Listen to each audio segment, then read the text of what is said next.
ഇച്ചിരി വെള്ളം തരാവോ കുടിക്കാൻ?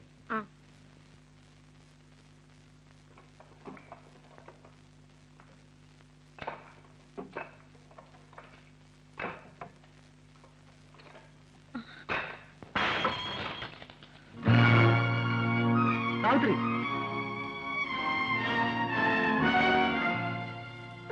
സാവിത്രി,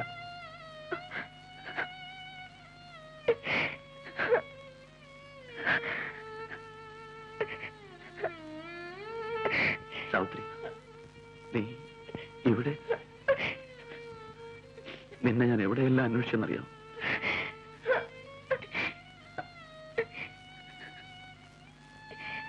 ഇതെന്റെ പെങ്ങളാണ്, ഞാനിവിടെ കൊണ്ടുപോയിക്കോട്ടെ? എന്തിനാണ് ഇവിടെ കൂടെ കെട്ടിവലിച്ചു കൊണ്ടുവന്നു? ചെറുതാണെങ്കിലും ഈ വീടിന് അതിന്റേതായ ഒരു അന്തസ്സുണ്ട്, അത് ഇവിടെ നോക്കണ്ടേ? അവർക്ക് പ്രായമായ ഒരു അനീതിയുണ്ട്. അവർക്ക് കൊള്ളാവുന്ന ഒരു സ്ഥലത്തുനിന്ന് ഒരു ദുബായിക്കാരന്റെ ആലോചന വന്നിരിക്കുന്ന സമയമാണ്. ഒന്നും കൊടുക്കാതെ കെട്ടിക്കൊണ്ടു പോയിക്കൊള്ളാമെന്ന് അവർ പറഞ്ഞതാ. അപ്പോഴാ ഇവിടെ ഈ കോലത്തിലും കൂടെ എഴുന്നള്ളിച്ചത്. നാട്ടുകാർ പറയുന്നൊന്നും പോരാഞ്ഞിട്ട് പിന്നെയും പറയിപ്പിക്കാനാണ് നീ ഇവിടെ കയറി വന്നത്. എങ്ങനെ കൊടുത്തു?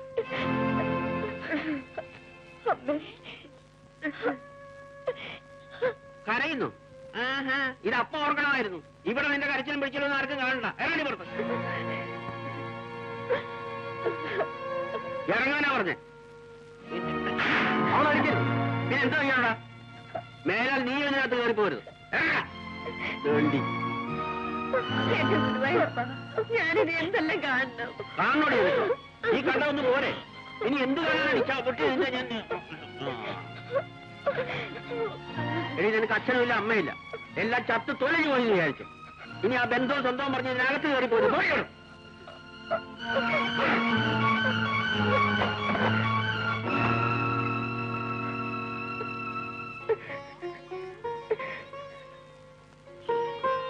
സാവിത്രി, പോട്ടെ. എന്തൊക്കെ പറഞ്ഞാലും ഇത് നിന്റെ വീടാണ്, നിന്റെ അച്ഛനും അമ്മയുമാണ്. ഈ സ്ഥിതിയിൽ ആരായാലും ഇതൊക്കെ തന്നെ പറയും. നീ വിഷമിക്കാതെ. അവരുടെ ദേഷ്യം അടങ്ങുമ്പോൾ അവർ നിന്നെ സ്വീകരിച്ചോളൂ. നീ അവിടെ ഇരിക്കും.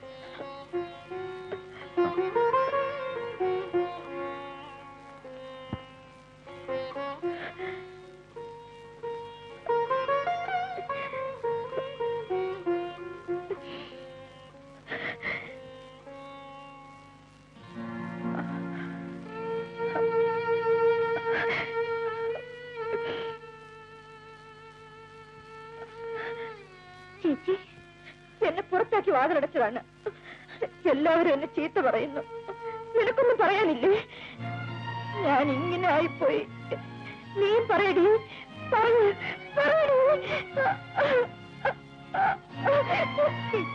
അവക്ക് പറയാനുള്ളത് ഞാൻ പറയാം. അവക്ക് നല്ലൊരു സ്ഥലത്തുനിന്ന് ഒരു ആലോചന വന്നിട്ടുണ്ട്. അത് നടത്താതിരിക്കാനാണല്ലോ നീ ഇപ്പൊ ഇവിടെ കയറി വന്നത്. നിന്റെ അനിയത്തിക്ക് വേണ്ടി നീ ചെയ്യേണ്ട ഒരു നല്ല കാര്യമാണ്. എവിടെയെങ്കിലും പോയി തൂങ്ങിച്ചാവും. അതാ വേണ്ടത്.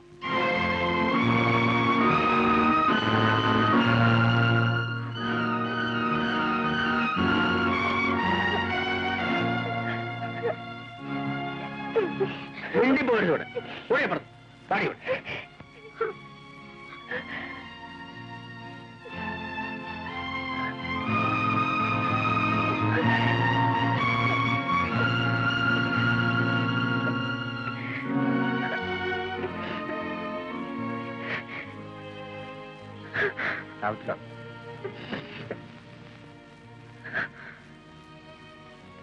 എല്ലാം ഞാൻ കേട്ടു.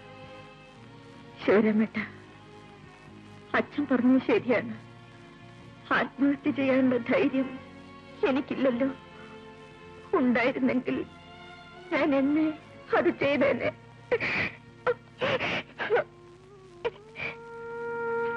എനിക്കിപ്പോഴും ജീവിക്കണമെന്നാണ് തോന്നുന്നത്. മരിക്കാൻ എളുപ്പമാണ്, ജീവിക്കാനാണ് പ്രയാസം. നമ്മൾ ജീവിക്കുകയാണ് വേണ്ടത്. എന്റെ വിധി ഭയങ്കരമാണ് ശിവരാമേട്ട, അല്ലേ? അല്ല, നിന്നെ ഞാൻ വിധിച്ചു വിട്ടുകൊടുക്കില്ല. ഈ ലോകം മുഴുവൻ എന്നെ നോക്കി ചിരിക്കില്ലേ ശിവരാമേട്ട? സാവിത്രി, നിന്നെ നോക്കി സഹതപിക്കാൻ എന്റെ മനസ്സുണ്ട്. നിനക്ക് അതുപോലെ.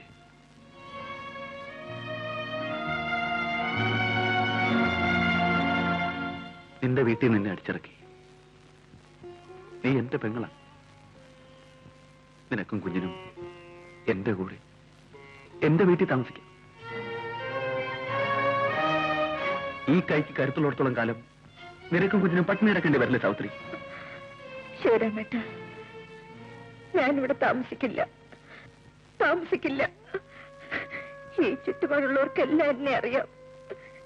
എന്റെ അനിയത്തിയുടെ കല്യാണമാണ്. ഞാൻ കാരണം അവളുടെ ജീവിതം നശിക്കരുത്.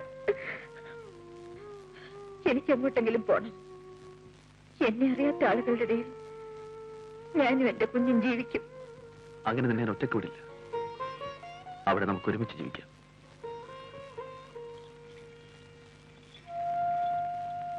വർക്കിച്ചേട്ടാ, ഞാൻ എന്റെ മക്കളെ പോലെ വളർത്തിയതാ. നല്ലോണം നോക്കണേ. ഓ,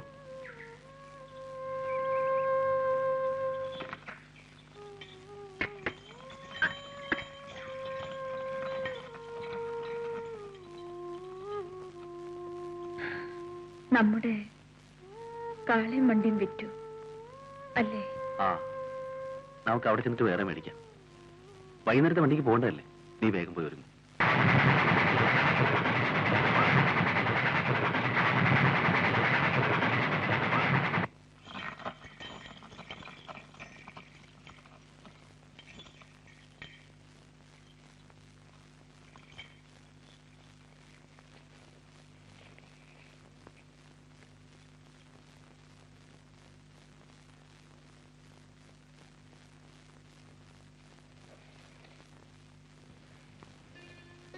ആ, അരി ഉപ്പുമുളക് എന്നാ നിന്റെ മരുന്ന്. നേരത്തിന് കഴിക്കണം കേട്ടോ. ഞങ്ങൾ കാളവണ്ടിക്കാർക്ക് ഒരു കോളൊത്തിട്ടുണ്ട്. കുറെ ദൂരെ, തിരിച്ചു വരാൻ 2-3 ദിവസം എടുക്കും. നിന്നെ ഈ സ്ഥിതിയിൽ വിട്ടിട്ട് പോയാൽ... അത് സാരമില്ല, ചേട്ടൻ പോയിട്ടോ. ജോലിക്കല്ലേ? ഞാൻ ചൊവ്വാഴ്ച വരും. ആ, ഇത്തമ്മേ, ഇവിടെ കാര്യമൊക്കെ നോക്കണം കേട്ടാ. എങ്ങും പോയി കളയരുത്. ഞാൻ എവിടെ പോവാനാ മോനെ? ഇത്തമ്മയെ കട്ടില് കയറാൻ എന്നെ കാണാം.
ആ, അയാളോട് ഇങ്ങോട്ട് വരാൻ പറയും.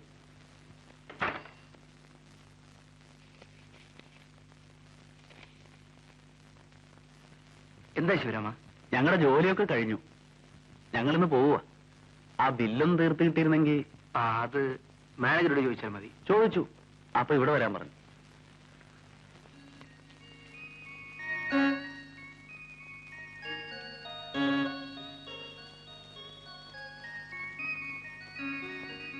ഇത് കൊടുത്ത് ക്യാഷ് വാങ്ങിച്ചോളൂ. പറ്റേ സാറേ. റൈറ്റ്.